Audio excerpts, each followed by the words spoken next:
I bet it's a bullet gonna get the last laugh. Tekken 8 is crazy, bro. The developers are wild. When marketing this game, they said the gameplay we've seen in Tekken 7, the slow Korean backdashing, the wait and react style is boring. We want to get that out of here. We want to inject some excitement into this game. We want to inject some aggression into this game. And they really destroy defense in a lot of ways. And some of the most defensive players on the planet, they had two options. One, adapt and overcome, survive. We saw Arsenal Ash do that. That guy went from being one of the best defensive players to now he's in your face and he's smelling what you had for breakfast. The guy's all over you. The Pakistani players generally have just been playing faster than anything I've seen. But then when you talk about the other side of that, the other option for players who were being defensive was to die, was to struggle. Now, he had some high placements throughout the year. He came really close this time. He came really close that time. But just generally, he didn't look as strong as he's always looked. Like when you go up against Knee, he dominates. He understands what you're doing and he immediately shuts you down. But throughout Tekken 8, it just was not possible. Now, when you skip some months into the game, you talk about 6, 7 months, the guy starts to pick up a little bit of momentum. There's some sparks. There's some potential we see, right? The guy's starting to win a little bit more. He's starting to place higher. You fast forward a little bit later, the most recent tournament that took place, well, the most recent tournament before this tournament we're going to talk about, Tiger Uppercut. I've seen all over Twitter people saying, bro, Knee is back. Like this tweet here from Arsenal Ash, 71,000 views, 1,300 likes, right? So many people were saying this. I seen the clips after the fact, that I watched Knee's match after the fact. What bro was doing in that tournament can only be explained as finally adapting and overcoming. Knee is a legend across multiple different games. And yes, Tekken 8 is one of the biggest hurdles that a lot of the defensive players will face. I think as the time turns over, we will see some great competition rise up. And Knee is a perfect example of it. Going back to the Tiger Uppercut, if you look at his journey, he fought some tough challengers. G-Rang, don't know who that is. Stylo, DX, don't know who that is, but Knee beat both of them. Knee also beats Shooter. He beats Double, very powerful. He beats Hygem,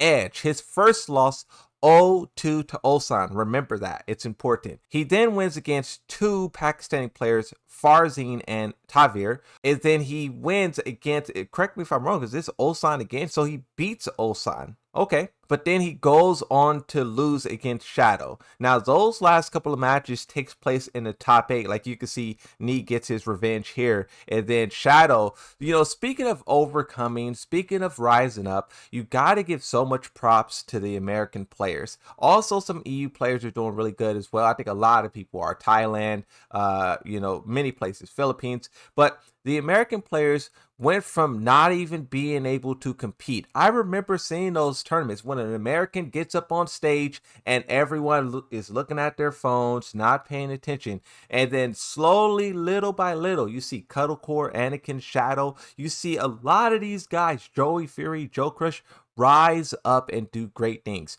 You could go back to Shadow. The one thing that was really mind-blowing was Shadow 6-0ing Arsenal Ash 2 years ago or something like that. But we'll leave that in the past. Let's not open up those wounds again. But the Americans have been doing great things, and Shadow is one of them. Once again, he beats Knee 3-2. He goes to the winter finals, and he almost gets John, right? 3-2. I think he had another set, but still, a great performance. When you skip back over and you talk about Knee, the tournaments never stop. The competition continues. In the most recent tournament, Knee has won first place. And this is no sleeper of an event. Shout out to the person in the stream who sent me the actual chart here, but you can see that there is a lot of competitions. Pause the screen and look at just how many players are in this tournament, because there is a lot. Just pointing out names that I see. You see Lohai, Kakoma, Rankchu. Who else is in here? Okazeme, Manja. You have Knee, of course. Ulsan's in here somewhere. Chanel's in here somewhere.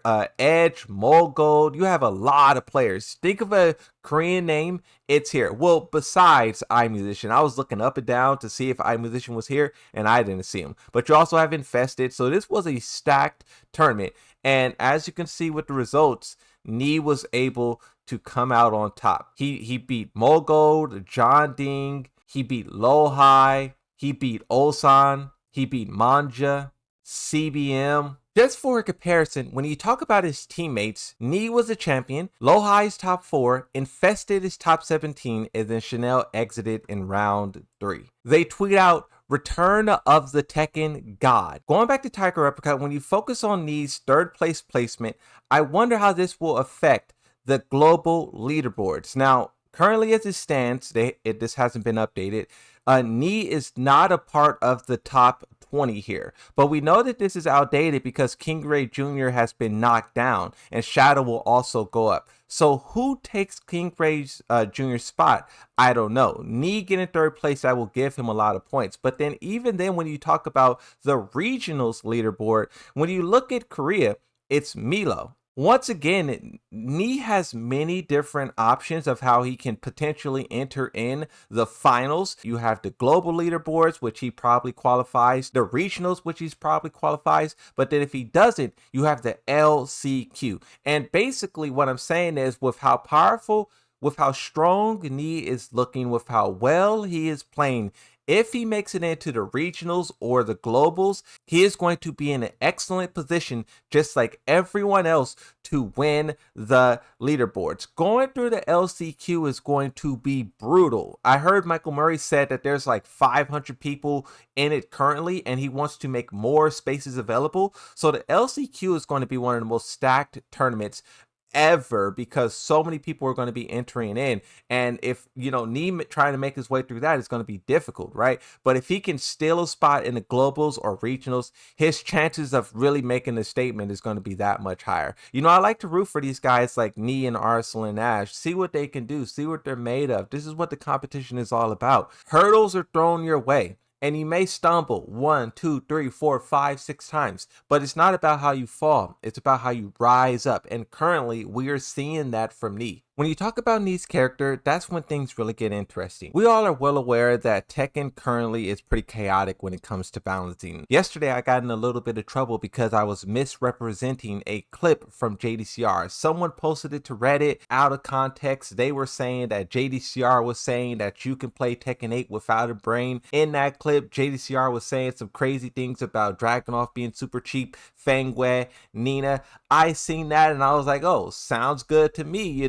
That's what's currently happening in the Tekken 8. I shared it, closed the Twitter app, checked it back in a couple hours. Moonsault Slayer was in trouble. Sometimes the conversation of balance can lead you in a crazy direction, right?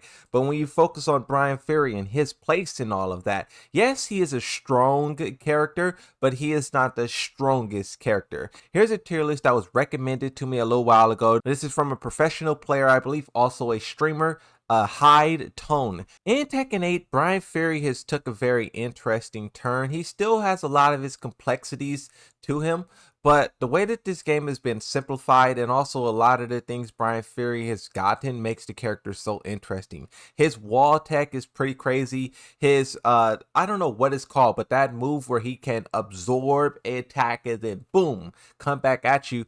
I never really see Knee use that, but Brian Fury players who use it and master it online are cooking with that tool. To see Knee use this character and overcome all odds with him is an achievement in and of itself, right? A lot of people, they just pick a dragon off a Nina, Yoshi, and they go do work.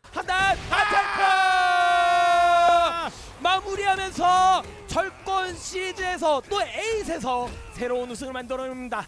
고진감래를 보여준 무릎 선수의 우승입니다.